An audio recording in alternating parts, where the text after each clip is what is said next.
Hey everyone, welcome to Evolution Now. This is the 22nd podcast in our series. I'm your host, Damien Chinappi, alongside JJ Wolf.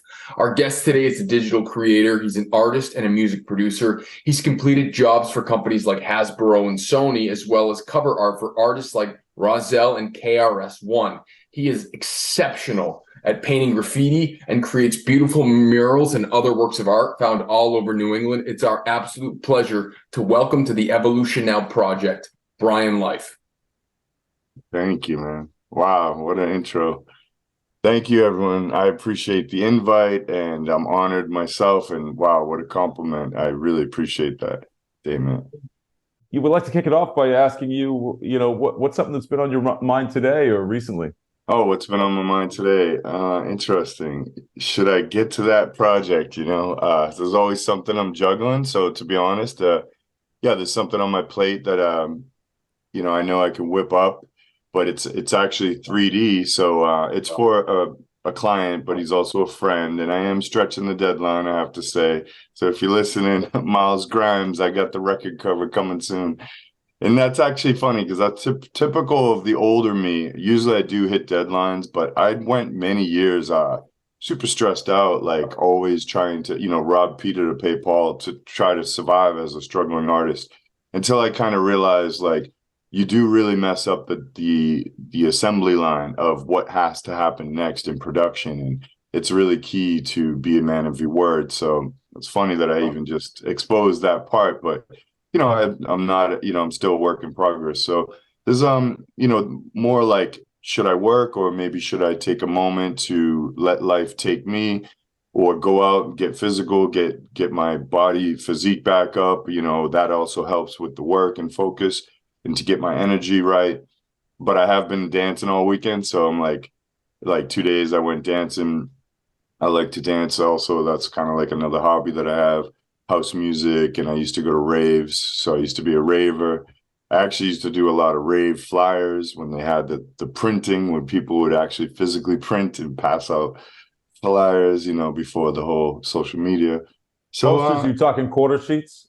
Yeah, The things quarter like, sheets yeah, of well, handouts, even right? big foldouts, because the Oh, raves, they okay, used to yeah. go really all out with Right these on. big posters, and people would collect them, and it was Nice. like really cool to see kind of 3D lettering and always techie, like advanced graphics back in the Nice. rave days. And that's actually what kind of got me into wanting to learn 3D. And I was like, what, how do they do that? How do they make the letters bevel out, and lighting, and it Right just on. looks like it's a 3D structure. So that was kind of something that inspired me. So it's Cool. always like work or play, but I usually always work. I'm kind of like a 7-day person. My life is work because it's also joyful. Like, I'm very lucky to be an artist, to have monetarily, like, been able to utilize my craft and what actually makes me happy since a child. So Yeah, well, to yeah. use a cliche that's used too often, if you love what you do, you never work a day in your life. Immediately when you mentioned dancing all weekend and stuff, I'm inspired already thinking about where our circles overlap and what kinds of things that you do. But what kinds of venues do you like to go to, and are you involved? Is it like a lot of hip hop? You have a lot of b-boy friends and that kind of Yeah, thing? yeah, I do actually. That's cool. Yeah, I'm totally into the b-boy scene and Boston's b-boy scene. I don't go like to every event, and I don't Sure. compete. I do like top stuff. Like, I could be like, it's kind of like rave stuff. I could do top body stuff, but I'm not physically good enough to actually go down on the ground, or I didn't push myself and pass through the threshold of fear or incapability. So, Sure. but I do give mad props to the people who have, because it's like, but I am familiar with some of Boston's local people, and then some. I follow tons of b-boys and Right. b-girls on, Right. yeah, Do you IG. know So do you know that's DeMarco? huge. Tony DeMarco And Jam? yeah, Yeah, Anthony, yeah. In the yeah, Blue Tony, Room and yeah. Seti, his bro. Yeah, and so I was Yeah. so funny enough, you Yeah. asked me Yeah. venues as well. Mm. Seti, his brother, who throws a freestyle event, mostly like monthly. So now he's been putting it on at the Middle East on Sundays, like once a month. So I was there last night, and I Oh, saw nice. That's Seti cool. last night. Wow, Nice, it's nice. a small What world. about what about what about Dusty Digital? Dustin Rosado? Yeah, I know Dusty, the DJ, Yeah. Dusty Digital. Yeah, I follow him on Twitch. Yeah, he's a super cool guy. So that's cool. Yeah. So for as far as house music, I may see him spinning and DJing, or he'll let me know, or I'll look at his stories and find out what's going on. So, Mm. So it's cool that you mentioned dance, because dance is very expressive, and that's what all art is. It's an expression of something we feel internally, and that we bring it out into the external world to share and to connect with people. So where did you get your start as an artist? And where did that first burst of inspiration come from to pursue it as a life purpose? yeah, it's definitely true that all forms of art are like that soul wanting to just be heard or let it out, like whatever it is. Sometimes we're insecure. Well, even as adults, we're insecure in ways, but as a youth, as a young person, wanting to be discovered or wanting to have a voice, but then also afraid that you'll be ridiculed by others and bullied and stuff. So it's kind of tough, and it's sad that so many probably amazing people maybe continue into their adult life holding back something that they never even thought they would have had, with fear of being put on the spot or something like that, or failing. So I myself, like, as far as an artist goes, I really have to contribute, and also there's a bitterness to this, but my father was an artist. So he divorced my mom, and I haven't seen him since I was 8, but he did live in the same town, like same area. So not to get too deep, but obviously, as a young boy within a household of all women, my 2 older sisters and my mother, I was like, it was a tough thing to not really have a male figure around, but to also, so there's some bitterness, of course, of like, wish he wasn't a deadbeat dad, that kind of stuff, or like that kind of thing being sort of, but I always was curious about him, and I had these books that he had drawn. They were handmade, crafted books with like cardboard covers and like sewn, and it was like yellow paper, and it was all from Ireland. And I knew, because my family, my mom and dad, are from Ireland, and father. So like, let's see, I'm not even giving him that credit, but yeah, he's my dad. So like, I take on his name. That possibly is interwoven with why I don't really put myself out there as O'Riordan. I'm the only, I should, I've taken on the name, and I think I would set a good legacy, or I am, but it's kind of interesting, this play of love, hate. But I used to be like, why does he drive a bus? He drove the MBTA bus. I don't understand. And his drawings were beautiful. They were amazing, pen and ink.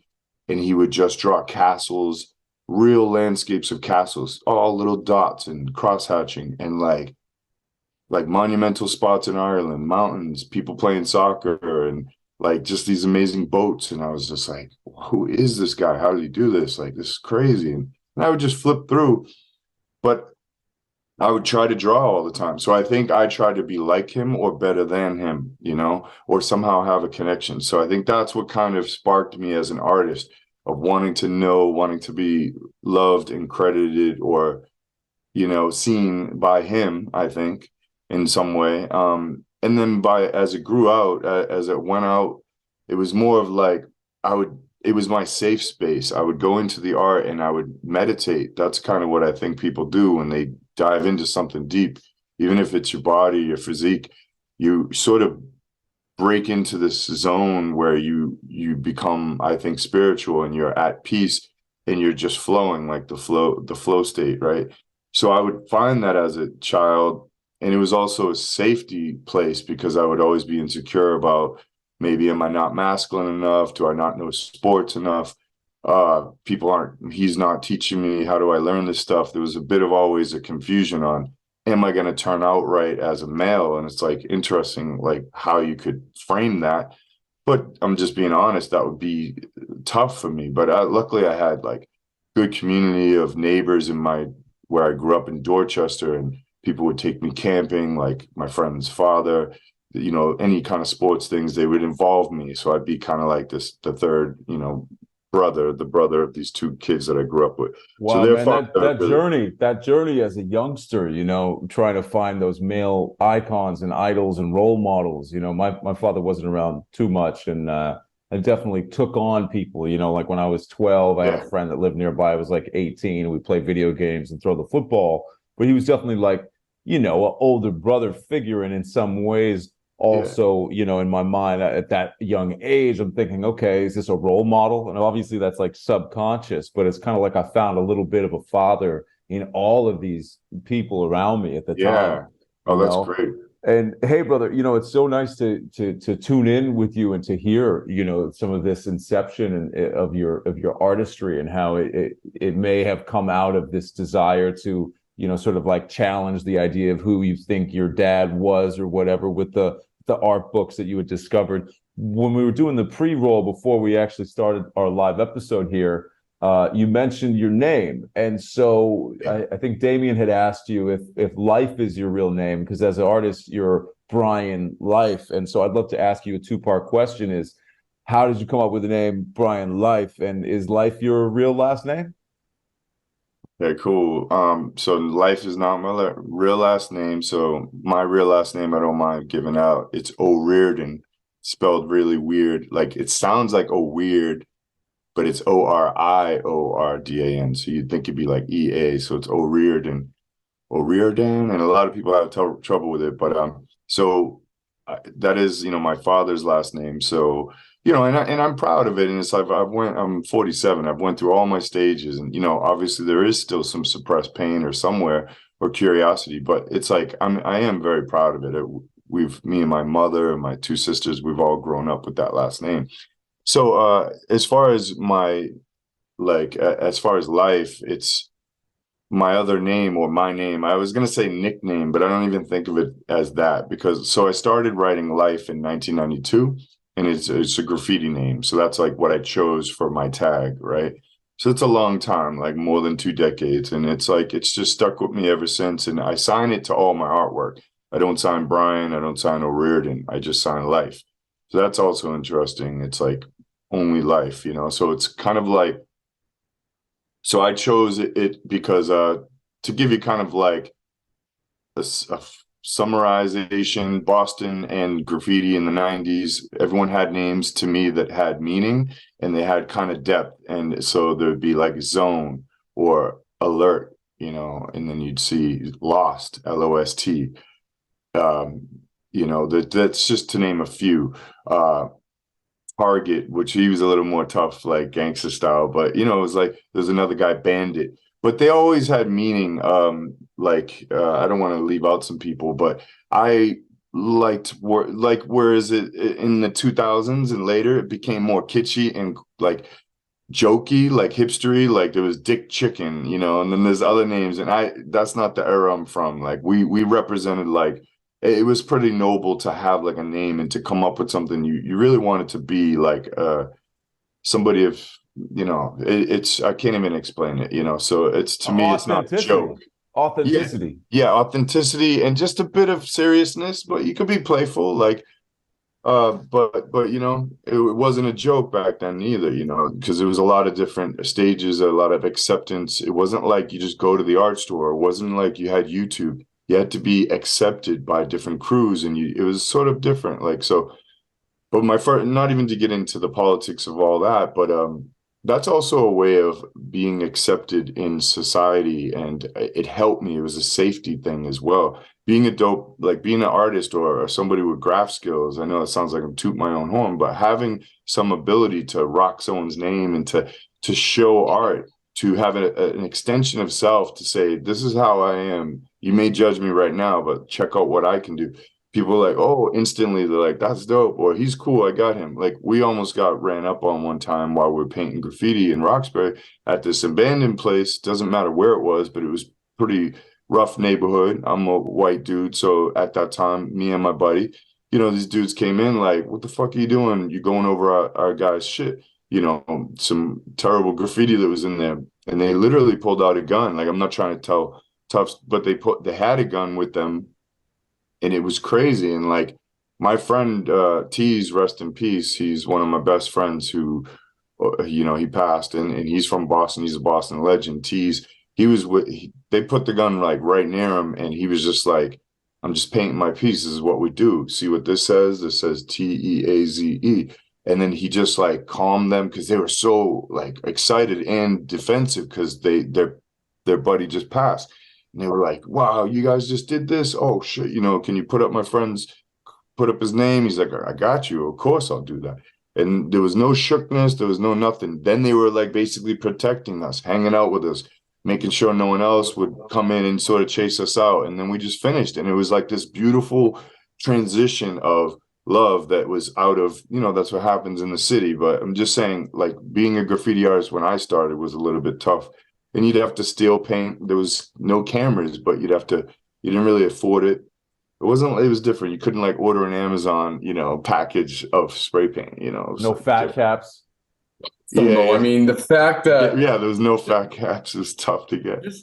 Just to touch on, like, as artists, what we do, Yeah. Whether you're an actor, a writer, or a musician, is you have a blank canvas and you create something. And to some respect, that's what you did with your identity by going from Brian O'Riordan to Brian Life. And you talked about your art is a safe space. And in that safe space, you can be vulnerable enough to express something that's true, as JJ said, something authentic. And it becomes this meditative process that's spiritual. And I think it's very interesting and very curious that in your work, you don't sign Brian Life. It's just Life. And it speaks to the idea that you're not the artist. You're just the brush that the art is working through. And you're signing it as Life. So it's like a representation, a universal, that life is creating life rather than the individual. And I've also heard that when you get into a meditative flow state, your consciousness elevates and it's less about the individual. And it's more, like I was speaking to, this universal act of creation. And I think that's so cool because it's like a microcosm of what art is. It's not about the individual. It's about the art. It's about 100%. The community.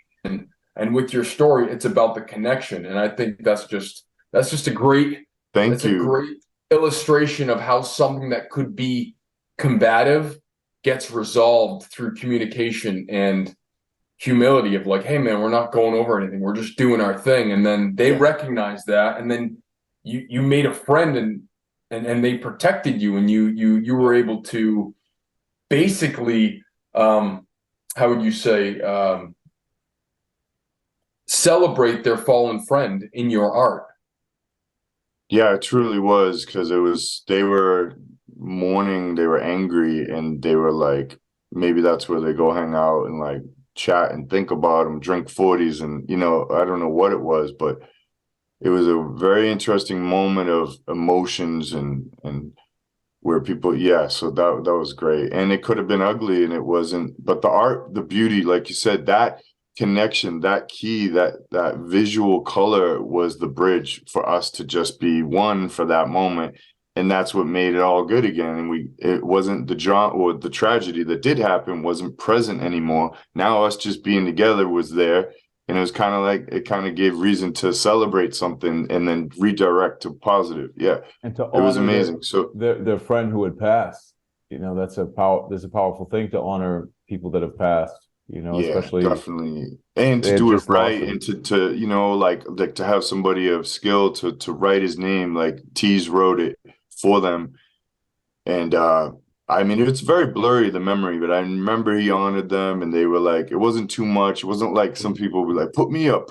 Like they could have got that way as well, like do my name now, or do the it could have been egotistical where they sort of dominated with their ability or the weapon and their turf. It's so silly sounding, but it's so true. Like, so they could have tried to punk us, but it wasn't that at all. It was all very real ceremony of, it was perfect timing, because in a way we were just going out to write, to do graffiti, and to have a moment to not get arrested, to not feel like we have to worry. That's why we went to the Bend in Place, because it's like you just want to express yourself freely. Sometimes it's about an ego thing, or it's about getting up, or it's about showing like I can kind of be risky and do things, and because I still want you to see me, but I'm not going to let them hold me back from showing you that I'm on the overpass or the top of the building or something. Sometimes spot. it's like oh that. my god, how did someone tag that? It's like a fun game, and I got away with it. Like, nah. Yeah, and it's like, check out what I did. I actually wasn't afraid to do that, and actually it wasn't that hard. There was a ladder, and so but it's a communication thing, and then it's also a rebellious thing. And so did you have any mentors or people that heavily influenced your craft as you were coming up and figuring out how to, like you said, the 3D stuff, and then, you know? Definitely.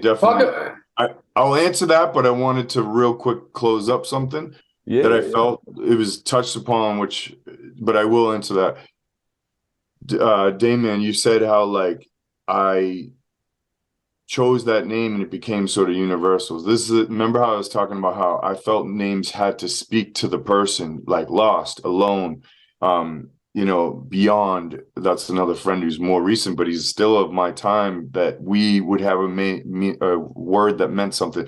So I used to write plastic. So I used to write plastic, but it was way too long, PLASTIC. And back then it'd be like, come, you get your arm.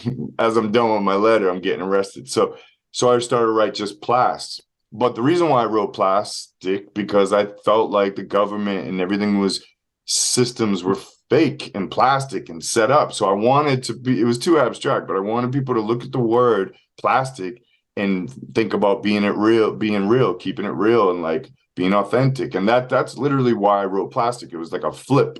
Like I wanted to make people think. But I think it was just it was too advanced, actually, I think back then. But I think nowadays people would get it. So when I got caught, there was a policeman at my door. I used to tag in my neighborhood, all in the bridges on my way, leaving a popcorn trail back to my house.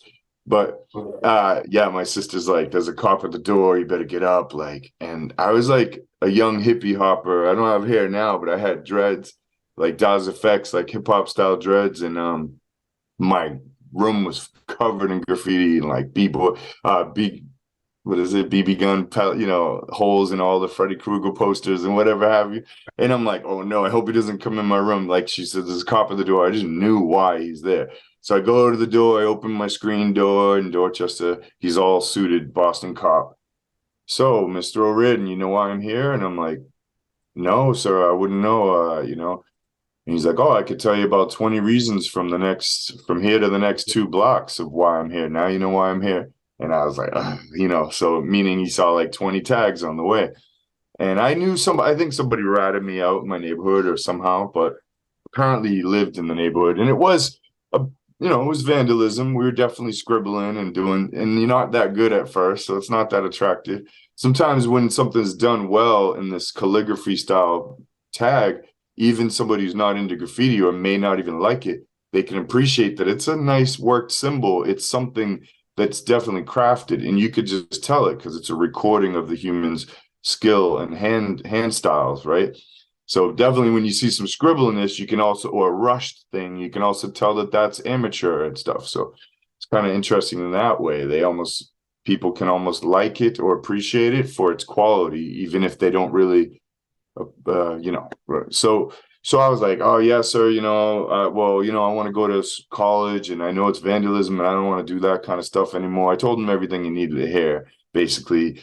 Kissed his butt, and then was like, okay. He's like, well, I'm gonna get your boy, Chino and Cell, and we're on to them. And I'm like, yeah, like I'm stopping that graffiti stuff, just whatever. And then he left, and I was like, thank God, And when I went out, I remember going out into the middle of the street. It was like one-way street, and this little kid was kind of with me. I don't know, it was just like a movie. And he's like, what are you gonna do now? What are you gonna? And I'm just like, he's like looking up to me, and I'm like, what's it all about? I was like addicted to graffiti because it was just, I found my place of joy and expression.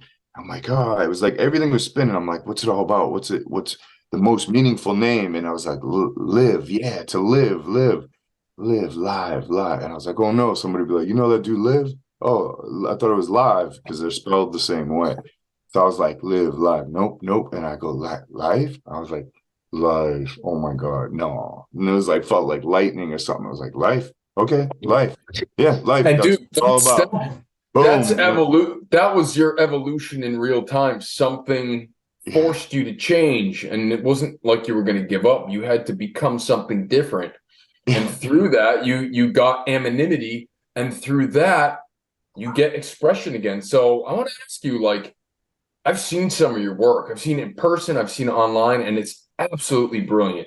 And you spoke of ceremony when you were tagging. Do you have a ritual when you're about to set up and paint or draw or create, or is it just it happens? Thank you so much. I do.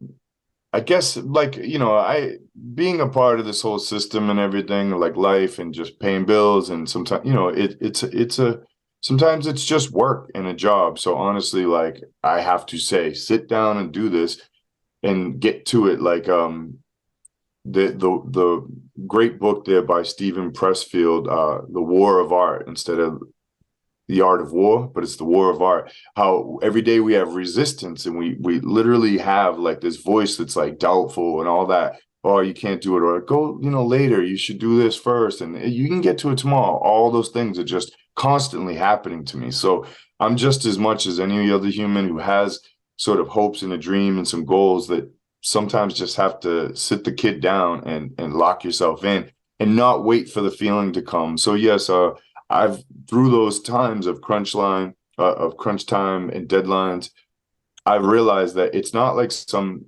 amazing spiritual thing that just it is as well, doesn't just come about this sort of whiff of inspiration that now's the time. It's sort of like you have to grind it to make the time and warm up and get the rust going, and then realize, whoa, and then you fall into that spiritual space of less pressure of now I'm in it, because just by sitting down is now you're on the road. It relieves a lot of the weight. So a lot of it's weight thoughts and concepts just constantly in your head, and then research. And, so I've went through all these stages of like, but I'll gather, I'll collect, I'll get ready, I'll research, I'll be inspired. Then there's just so much of that you have to also cut it down and delete and subtract. And then, but all that is needed, but then there's too much of that. So you have to tip the scales back to, okay, no more consuming. Now I outlet, now I get it out. Same with like life. If I'm going out dancing, if I'm watching TV shows or episodes or things, other people's art, I take in all that art, but then I have to say, no, now it's time to come out, like get out the floodgates and let it out, or you'll never get the damn thing done, or you'll just be in the audience, and it's okay. And I don't mind. I think you just have to do both. So that's it. Like, I drink coffee. I used to smoke a ton of weed. I used to always, all my life, I was a, pothead. I haven't smoked in 8 years now, so I had to stop weed. I'm really happy about that. And, but that used to be a ceremonial thing. And I think it aided me. It helped me a lot sometimes, it would give me that, like deep zone, and actually cut out a lot of things that are distracting. Because I'd be in this sort of bubble in my own world with my music, got my blunt, got everything ready, and then I go in deep. But as I got older, it actually became a crutch, and it became too much of a need. And then I'd stop, and then I'd need to take a nap, and then I got into Adderall. I'd be popping Adderall while I was smoking weed, and luckily that's the only harder core drug that I got into. Like, thank God I never got into like coke and shit, because I'd be like, oh yeah, I'll paint your mural one night, I'll be done, and like stuff like that. So I had to get sober actually after the GI Joe job that I did in 2008. I mean, it took a few years, but I basically burnt some bridges at the end. I worked hardcore for a whole year on all these illustrations for Hasbro, but I was making so much money and getting delivery weed, and I was just like thinking I'm rising. But what I was doing was also feeding my addiction, which was bringing me down, low vibration, and I was needing something always to help me execute. So anyway, I don't want to get too deep. The funny thing. It's up to you if you want to go there. But no, I mean, we can, but that's the thing. Like, you start to. We should keep it positive too, Yeah, but we like to keep it real. Like, no matter what's going on, we like to just keep it real, man. Yeah, because you can even talk about supplements in the gym or something, or even just a small little protein, like, or even coffee. Like, anything is like. Absolutely. Before this episode, I'm like, I need to make my coffee, but I was looking for my camera. And I'm like, I want the coffee; it'll help. So sometimes we get fixated, or I didn't. It's like take a shower. Before I go to the gym. That's like an alchemy.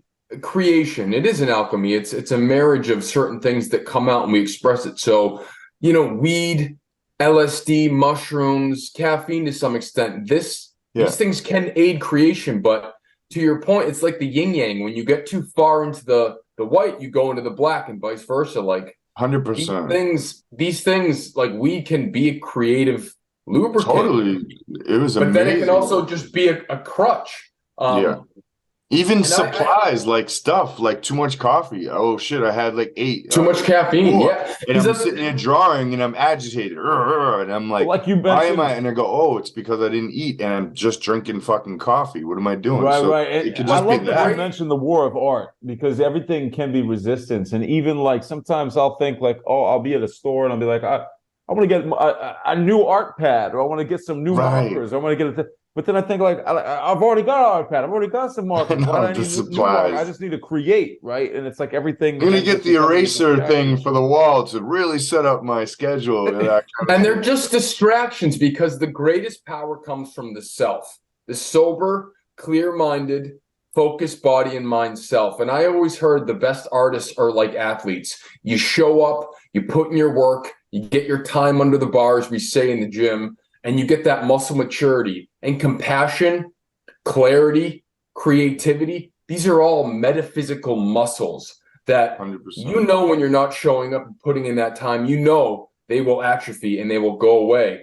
But the funny thing is, the brain that anticipates is different than the brain that engages. So who you are in anticipation isn't the same person as when you are engaged in that act. And that's something that I had to dehypnotize myself for writing. You know, I literally, during the pandemic, I wrote my first book that I still haven't published. It was just the process of, okay, I'm going to show up. But even that's a different mindset. The publishing part, the writing was one, like Right. you said. Now you have to switch minds into that and keep that motivation for that part. Business, marketing, whatever have you. Research to get how to get it produced. Those are other things that are almost exhausting when you look at it, because you just switched from, damn, I finally wrote the last page. I did that. Now it's like a whole different hat you got to put on. I agree with, I just want to tail end off of what you said. Like, you know, I talked about carrying the weight of the concept of that thing. Like if I have to do a record cover and my client has some ideas and then I put together thoughts and I'm like, okay, I definitely could see this. I have the vision. I may do some sketches even, but to get down to the real work is the minute muscles of my fingers. It's actually not me speaking, not me even thinking. I'm literally moving my wrist and translating through, and it's silent. Maybe there's some music that may help me or annoy me. It depends too, you know, or I may forget that the song's off and the headphones are still in the ears, but I'm just going. I'm like, oh shit, I had these headphones on for 2 hours, like for an hour, and I didn't even play a song. But that's because now you're finally in that space, that dimension of actually like letting it out through the fingers, through the such subtle movements. Like even with in the gym or doing whatever you're doing, if you could really fuck yourself up if you're not aware of, like consciously aware of what muscle you're working or something like that. You're looking at somebody, you're going fast, or you're doing this or that, or you're rushed out with energy. You may just literally pull some stuff because you weren't even respecting what was working or what was, you know, you should have been connected to the thing. So sometimes like the tool, like, oh, I've got a million different utensils and different tools, but sometimes I only needed that pencil. Like, clutter, get out of here. I just want to break it back down to one piece of paper and a pencil, see the shapes. Okay, I can render it later, color it, but where's the volume? What goes where in this Tetris puzzle piece? Where do I need some breathing area? What can be busy? Okay, cool. I see the skeleton. I see the outline. Now go in there and render it and fill it out and do all that stuff. So you got to kind of break it back down to the foundation a lot of times. Sometimes I just have to say just too many options is not good. I can give you an example with like spray paint. So back in the day, we would have to steal it or maybe buy it, but that would be our lunch money or, you know, our allowance, you know, so it would be tough sometimes. So you'd only steal, like you'd put like 2 cans inside your sleeve in Home Depot. So you'd have 4 cans and you walk out like a robot and, you know, what'd you get? You know, I was afraid, you know, somebody was looking and you were just scared shitless, you know, or something. So, but sometimes you'd feel like a ninja and you really do it. And but you'd have limited cans, right? So say if you want to do a portrait, you don't have like all these skin tones and all, you know, different color options for hair and whatever clothing. You kind of have to work with what you got. And that, I think that limitation and that boundary really helps you zone in and make something happen. Because in a sense, all you need is black and white and a gray tones in the middle. Colors, if I put on black and white glasses, my colors are now gradations. You know what I'm saying? So if you could just think of your colors as where is the darkest, where is the light, and where is in between, you can make a portrait without real flesh tones. So what I mean is, coming back to say nowadays, where you can go into any art store or Blick or anywhere else, you could beat that up. 35 different colors you can spray paint. Yeah, you got a million things. And so I started to be like so happy, but you get overzealous because you have all these colors and you're painting and you're like, oh, I'll grab that. Oh, I'll grab that. And it's like too many and you get overwhelmed and you zap out and you're like, whoa. And I've had it happen to me and you're messing up what you're doing because it's just so that's it. Like, there's too much variety in the colors and it's not evenly distributed around the piece, then it could look a little bit messy or yeah, they're fighting each other. One's like, hey, look at me, I'm lime, and the other one's like, I'm orange, what's up? And like they're like competing, and then you almost can't see the art. And yes, I've always thought that's the most interesting. I really, really appreciate when people are able to do portraits with like just so many different colors mixed together. Like I actually just was at a gallery yesterday and I saw a painting. It was a Jimi Hendrix portrait, large, maybe like 8 feet by 8 feet. And it was all the colors, yeah. But it was him. And it's like, I love what you said about how you can see if you had black and white glasses on, the colors just become gradients, right? Of black and white. And so you've got your, like a purple is, a dark purple is closer to black and like a light orange 100%. somewhere in the middle or something like that. I don't even use black nowadays. I use deep dark colors, like you said, dark purple, dark maroon. Or if I'm in the greens for leaves, I'll use super dark green, not black. Right. But you're right. Like, and the restriction, the limitation of the color range that you have also fosters creativity because then you're not stuck in deliberating which color is the right color, but you're just going into pure creativity, just getting in the zone. Have you been to Art Basel in Miami? Yeah, I went there like 4 years ago and I painted there. But I did an advertisement, which I'm not too proud about. It was a Keith Catcher. It was this guy who used to, had a little company. And he's like, I could fly you out there. And I was smoking up and he was supplying, everything was good. And I was like, all right. So I got the ticket. But I did do a character. I could maybe send it to you guys if you do editing later. But at the end, that's where I really shined. There's this girl with like a straw hat and like in the, I don't even know, swamp, Miami, beautiful beaches. She had like a summer dress. It was a really cool character. Man, I would love to see that. Yeah. Yeah. I live in Miami now. The company name, thank you. Thanks for wanting to see that. But that's not where you go to do advertisements. You go to express art, your voice, not like some logos and stuff like that. So I didn't feel very happy doing it. But at the same time, I got to experience going there and painting with spray paint. And I shined at the end. Like at the end, there was a character. The other part was his logo, his word with a reflection. It was reflecting in the water, which that was beautiful to look at. But it's just the fact that I was doing like an ad. You don't go to Art Basel to do ads, that's not really it's supposed to be the artist just saying what the artist wants to say. Yeah. And I mean, for me, so I've been to Art Basel about 5 times. I actually came down with Dems for the first time like 5 years ago. Oh, nice. Yeah, he goes a lot. And then I had a breakup that year, 2018, and I just put everything in my car. I said Miami or bust, and I moved to Miami. That was 5 years ago, and it's kind of a long story. I've moved around a little bit. That's dope. I was going to move there 2 months ago. I was looking. It's great, man. It's a great place. It's hot. It's hot down here, but it's great, man. I mean, people say it's the capital like of Latin a layer America. of sweat. Yeah. Oh yeah. Some people say it's the capital of Latin America. There's lots of arts, there's tech companies popping off here, and there's just it's a fun place to live. And there's tons of graffiti. Yeah, that's where I'm living now. Wow. That's awesome. There's tons of graffiti and murals. And when Art Basel pops off, it's just a really fun week. I mean, it's really like a 2-week period where people just flood into the city, and there's new murals popping up all over the place. It's a great place to be inspired and network with other artists. But like you said, when you're working on something corporate, you're not really expressing your pure creativity and imagination. And that's really, I'm sure, what lights you up a little bit more. I feel like Damien's been waiting to say something. You've been looking like you're chomping at the bit, Damien. What's on your mind? Yeah, no, I mean, we talked about a lot of things. We talked about a lot of things, and I've seen some murals you've recently painted, Brian. So, 2-part question. Sure. What role does community play in your life as an artist? And how do you, when you paint a mural in a community, how does it transform the community? What is the positive benefit of putting a piece of art where everyone can see and enjoy it? Okay. So I kind of got the last part. I mean, I get it, but you said it was kind of two-part. Was the first part was what was Community. that? Community. What's the importance of community as an artist? Okay, yeah. So being like putting it out there, right?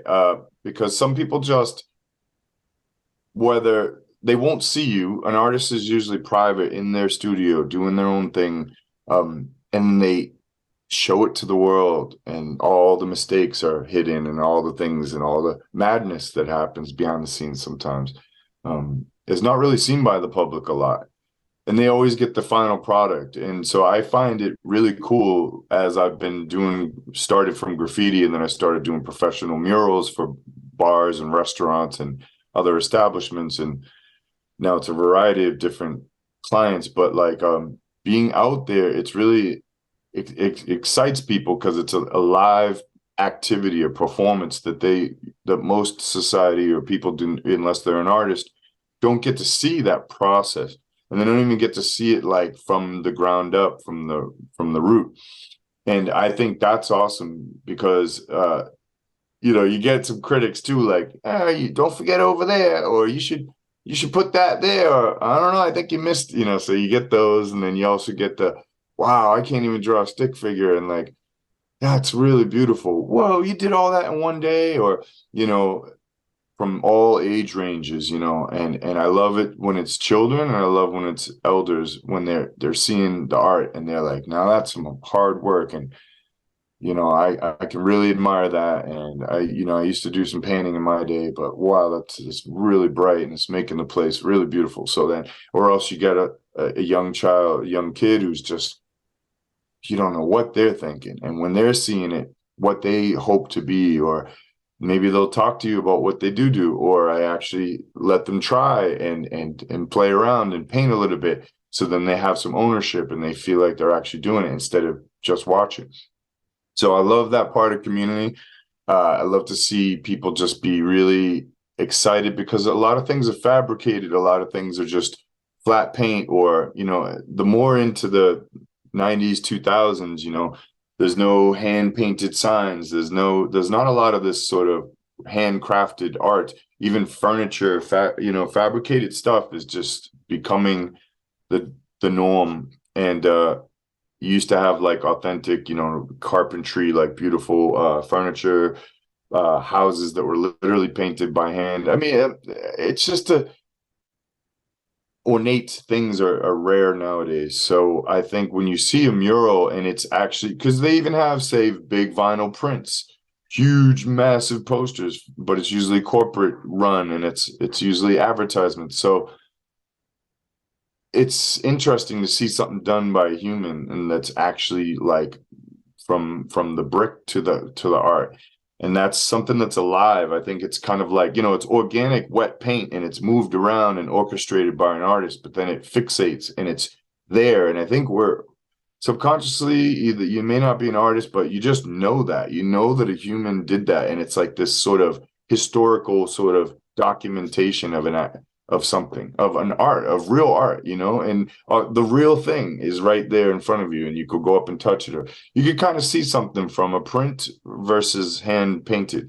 And I think let me jump in real quick. Yeah, sure. Let me just jump in real quick, because you said you can subconsciously pick up that a human did it. So what do you think of these AI generated images that are absolutely phenomenal, but they're computer generated? It's a hard thing it's like a love-hate. It's like, I accept it. I have to accept it. I utilize software. I'm a 3D artist. I'm a digital artist. A lot of people, when the Photoshop came out, they were like, that's not real art. Even me, I'd walk by the room like, oh, that's just crazy. Like, the computer's doing it for you. Traditional mediums. It's all about traditional. And then I got into Photoshop, and I started moving around the pen, and I was moving it. I was choosing the colors. I was making the shapes. The human, the computer was an extension of human. We created this thing. We created this with the materials on this earth, and we have these new mediums. And that's like what I realized. I was like, wow, I'm breathing life into this, and it's helping me, and I'm working with it. Now, there's obviously cheats, or there's ways to grab things that are pre-made and assemble them, and now you're just sort of an assembler. Same with when you're typing prompts, you're typing these prompts. And so I have beef, or I have trouble with the fact that AI is learned from and trained on real artists like myself throughout the ages up till now. So real styles, it's just, consuming and filtering it through and punching it back out. And it's like stealing, so there's a really tough part where it comes to accepting. There's a deep philosophical inquiry process there with the plagiarism aspect of it, because Yeah. it's plagiarism if you're taking directly from one source and then replicating it and calling it your own.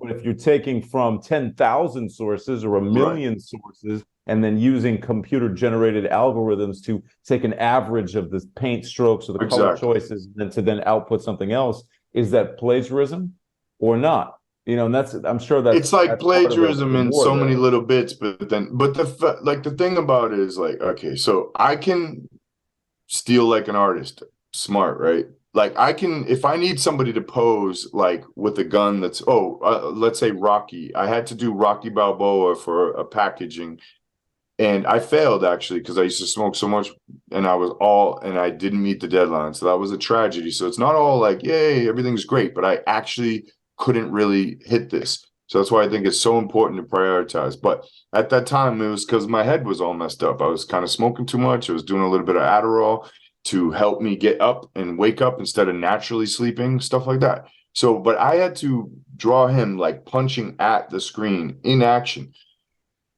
But all the ways I could get it was through pausing the video, the movies, all the Rocky movies. And all of them had motion blur. All of them were really like blurry, and there's not a lot of detail. I couldn't really see the face. I couldn't really see the details of his body.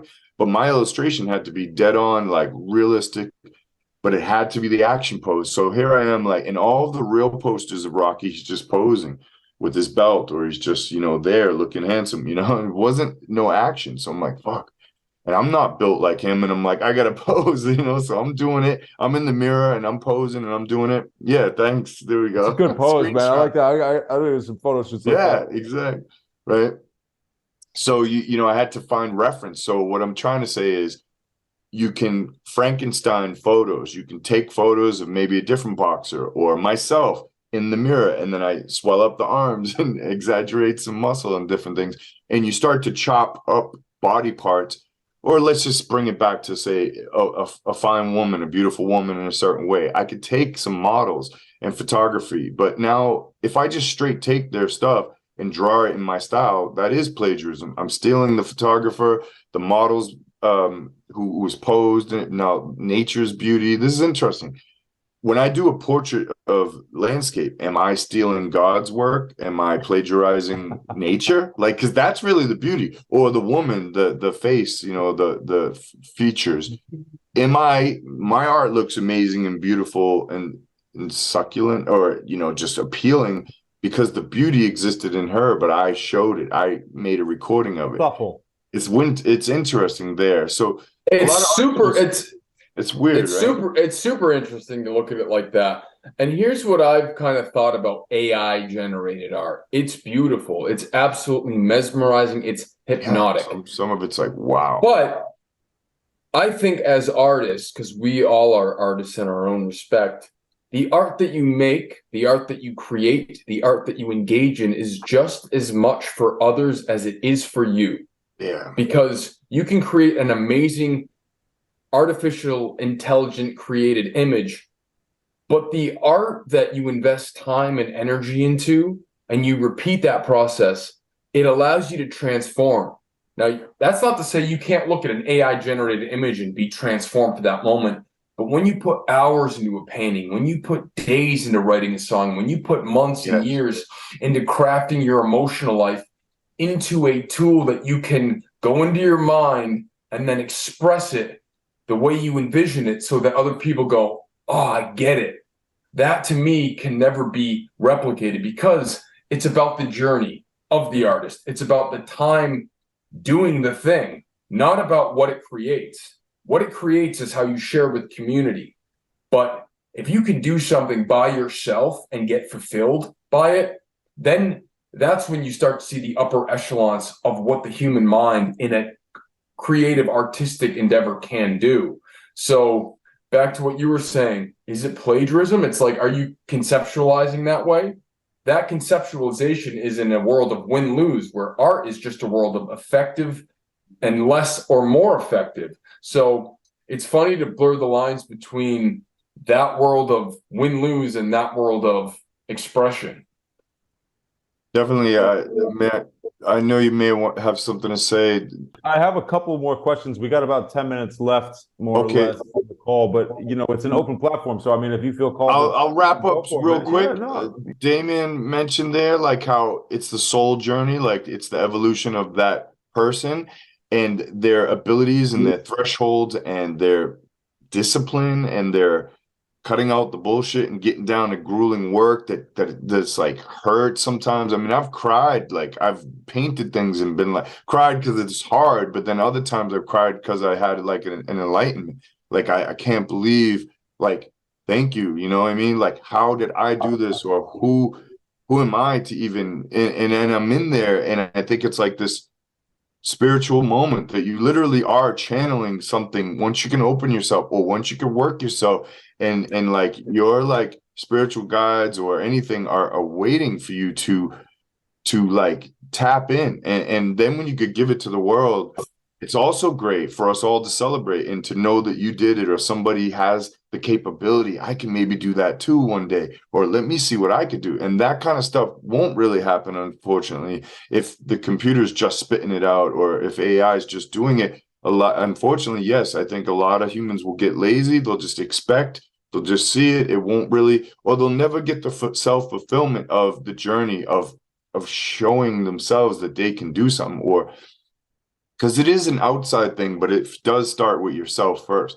It really does. That accomplishment, that challenge, to meet that challenge, it creates character, personality, and community as a whole has more richer like depth and stories and encouragement. Like, you're not going to get a bunch of people who haven't even passed any final finishes to ever inspire you to even get up and stand up and do something. If they're all just sitting there, it's like you need, so that like carrot stick is that other person who did it in front of you. Like I'm always impressed by other people. Some people think I'm great at things, and I know I am. I'm humble, but I know where I'm at.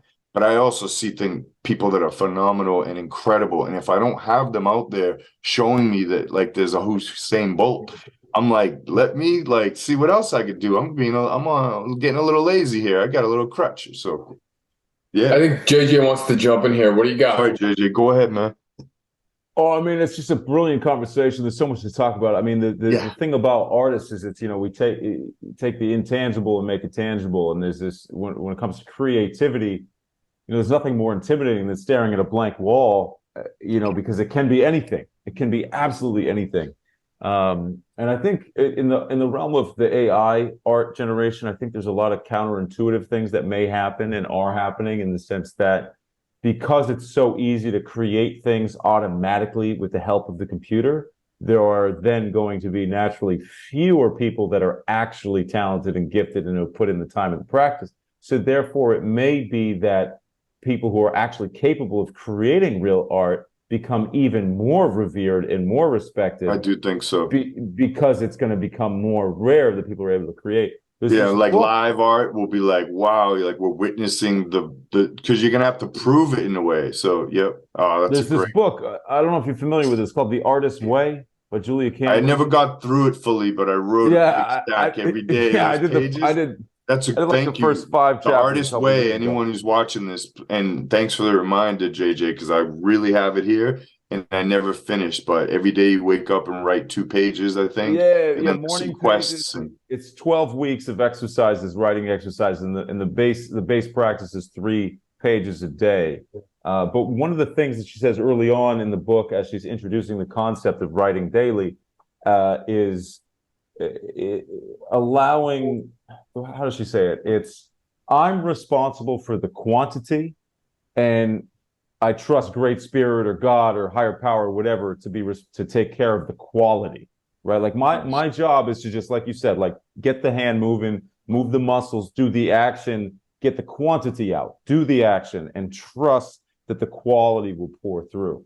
Build the muscle. And when you read a great work, when you read a great story, you don't know how long it took someone to write that story. You don't know if it took them 3 months to write that first page. And the utility in showing up and writing is, A, you're not really in a position to judge yourself. And B, you may be very surprised when you write for 3 weeks straight and go back and read what you wrote. You may find a sentence or a paragraph or a page and go, holy shit. And from that opens up an entire world that you can then follow, because the blank page can be anything, but it can't be everything. You have to pick your path and then create it, because that blank page is chaos. And once you make that first mark, you type that first word, you go, okay, we're on the path. I'm not anticipating, I'm engaging. I can get better here. You can't get better. I mean, I'm not even going to say that. You get better by doing and then repeating and refining. 100%. And that's it. Repetition and like failing forward and just kind of. So Brian, weeding out what you don't like and finding something that you okay at. Oh, okay, maybe if and you do. Go ahead. I just want to ask if you can think of any tips or guidance for artists that want to express more and develop as artists, and or if you want to talk about maybe any specific techniques in regards to spray technique, or just something to bring some sort of tangible technique advice to any for of an the artist audience. Maybe watching and everything. So definitely most artists will start with pencil, then go on to ink, then possibly step into color and paint. It's usually the way it goes. You might see on Instagram, all these portraits with pencil. Like, I'm really good at this pen. And I just think, so what I'm saying is go through, keep going through the valley of the suck. That's what somebody said one time. I'm in this valley and it sucks. But you're in that valley, just keep on going, because you will start to get up and you'll get to a place, and then you'll go back down in the valley of the suck because you maybe want to take on another medium.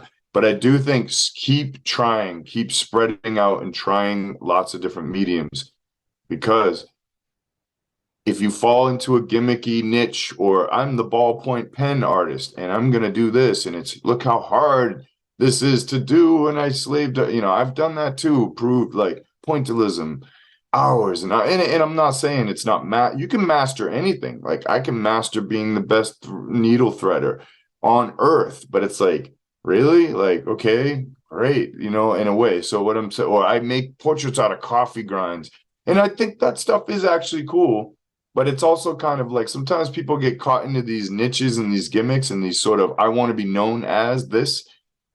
I think that limits you. So, there's friends of mine who are fucking phenomenal artists, and I just wish they would keep going, but they never got out of the pen and the book, and they were too intimidated to show. Because it's also like, now you're exposing yourself to larger things, or maybe like getting out of the private zone of the little Bible, the little book. Somewhere maybe it's an evolution. You're talking about an evolution. It is an evolution. So keep evolving.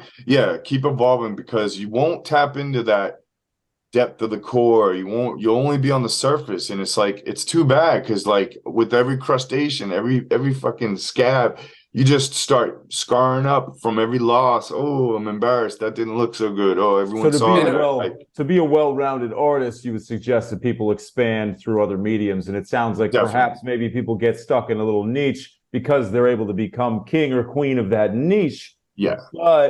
And perhaps because they don't want to be a beginner again and feel like they suck at, they're advanced at coffee portraits or charcoal it's a safety or pencil. Zone. But then if they try to do paint, they're like, I can't paint. But they have to go through that beginner stage to get better again. So the next question I want to ask. Yeah, you only can't paint because you don't paint. So if you put your label on you, I'm not really a painter. I don't work with color. That's because you don't work with color. So go on and work. Yeah, whatever you believe is true, man. Or if you spray paint and you use tape, you said techniques. If you're like using tape to make a straight line, I can make a straight line. Maybe not in the first shot. Maybe I'll go like that. But it's like, you're like, is tension and release, and there's accuracy. Like well, you're A to B, and you're like, nope, this time I'm going to go A to B and trust. And there's body weight and stuff. And it's not just your fingers, it's your elbows when you're working with spray paint. Some people will be like, no, I just use tape because I want to get it right. I'm like, you're not pushing yourself through the hard part. The hard part is actually fucking up. Someone's watching you and you're making it wiggle. And then you're like, and you focus and you nail it. That's the only way you get the shot, is you just keep going at it. And then you trust, I know I can do this. And not always. And sometimes, damn, I thought I could do it and I didn't do it today. Okay. And that thought process to evolve is so simple, to your earlier point. Just simple. Just keep going. Keep going. And it's there JJ, for I think you, it's 100%. So I think we're pretty much at the end of our hour. Is there a final question? I want to squeeze in here. Two things I want to squeeze in. You froze up, JJ. Yeah. So an hour is our minimum threshold. We try not to. We'll do another podcast. There's two things that I want to ask because they're on point for what our podcast is about. And I don't know if we've really touched them. And so one is Brian, where are you evolving in your artistry? You know, you mentioned your age, you mentioned your experience, you mentioned coming through a lot of these stages and advancing and these things. Yeah. So I just want to ask you, you know, in a simple way, are there any things that you've yet to achieve that you want to achieve, or where do you think that you're evolving to from this point looking forward? Okay. So I feel it sounds cocky as fuck, but I'm one of the most evolving artists always. Like it's like life, right? You know, that's why it sounds cocky, but because it is just the expansion. Like I never stopped, like just in this zone, in this safety place where I get my, come to my park. This is what we do it. No, like I need to see what else is out there. So I always, even this digital, I'm saying this with confidence because I have to, because I'm still not at that place. Like, there's so many others who do it way more, like say, as far as 3D and digital art. Like I learned all this on my own. Like my last year of college, I took a Photoshop class, not my whole time in college. Last year, one class. And then I went out into the big world and I had to learn digital software and items and learn how to speak through this new technology, which I was very intimidated by because I didn't really have it. I had this old, as a young child, we didn't have money. So I had these limitations of what I'm able to use and do. And am I good enough for this, or do I deserve this? That was kind of like mental limitations even I had to surpass. Be like, no, just because you didn't have that growing up, learn it. Or, oh, I may not spell that well, or some of my, you know, academics weren't that great, but am I good at technology? Because it's intimidating. But anyway, I am. And like, it's just about learning tutorials, people giving this stuff out on YouTube everywhere. I used to buy books, but then it would get outdated a bit because of software updates. But if you could just read and apply and learn, or watch somebody show you, they literally are showing you. You search anything on YouTube in 3D and it's going to be a demo showing you step by step how to do it. If you could discipline yourself to sit down, shut up, and watch it from somebody who's giving you this, you don't even have to buy anything. And then you just watch it, and then you go, okay, believe yourself, and then you do it. And then boom, there you are, like, yay, like now you're doing it. But consistency, keeping it going, because software, you can start to forget where things are and processes. So always stick with it. It's just like working out, you know, if you don't keep it going, your body's going to be all tightened up, and it's going to take a while to get back to that spot. Right. Anything, man. Dancing, I feel uncomfortable. I'm not really me. Something about me is off. It's because I haven't been dancing. I haven't really worked with those muscles, and your body wakes up. So I think it's like waking up, but staying awake in those flows and those things.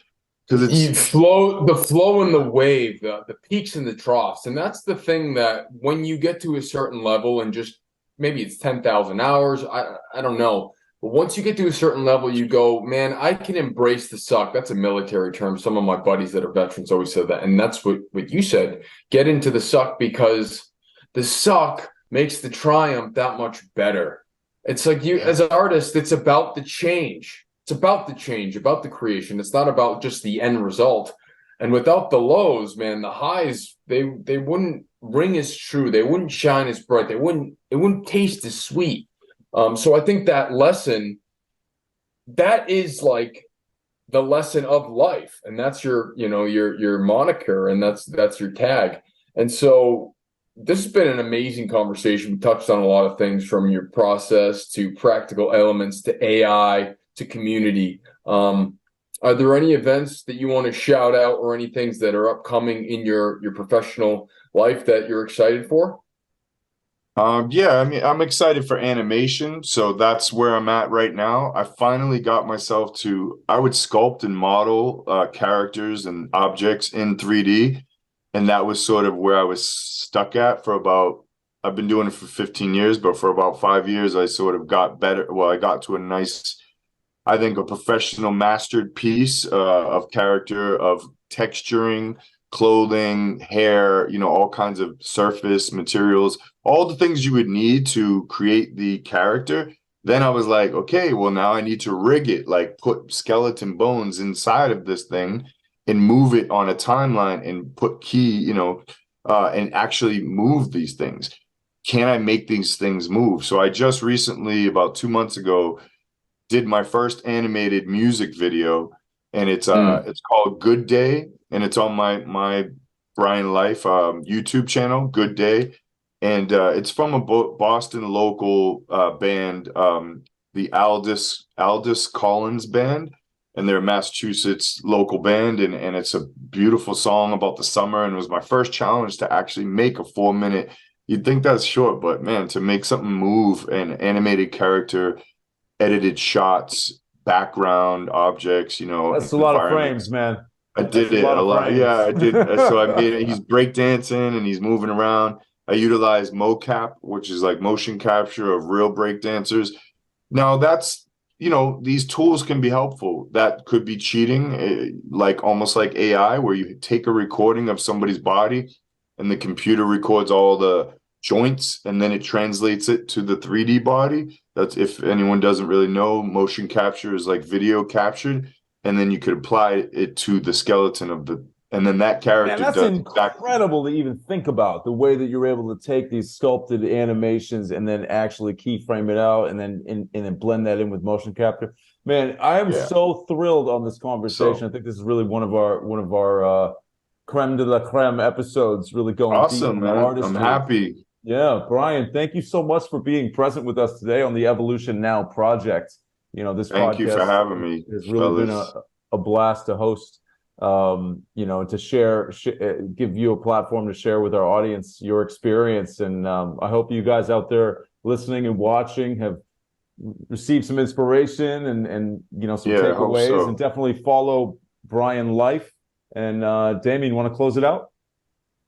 No, I just want to thank Brian for coming on and just giving us his wisdom of you've been graffitiing since 1992, and he's put so much time and effort and development into his craft. And I think it's a great reflection of what you can do when you just simplify your life and direct it toward one thing, and that's art, and that's more specifically the evolution of your art. So, Yeah. Brian, thank you. JJ, it's a pleasure. Thank you. And until next time, boys, keep growing. Thanks. Peace, y'all.